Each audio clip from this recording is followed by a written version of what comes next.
This video is sponsored by ProDemand from Mitchell 1. Complete OEM and real-world repair information delivered in a single lookup. For more information and a free demonstration, visit mitchell1.com. Using some OE wiring diagrams can be kind of confusing because you start to go through the components and the name on the component on the wiring diagram does not match the component on the vehicle or the service information. Then you have to find that component inside the service information or the service manual.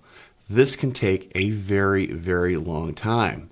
But with some interactive and enhanced wiring diagrams like those from Mitchell 1 ProDemand, you have the ability to link to that component information through the wiring diagram.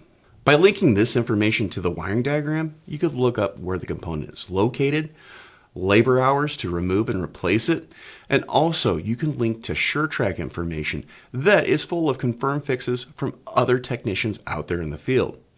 This can make repairing the vehicle a lot faster for you because you have the wiring diagram and you also have the service information all linked together. I'm Andrew Markell. Thank you very much.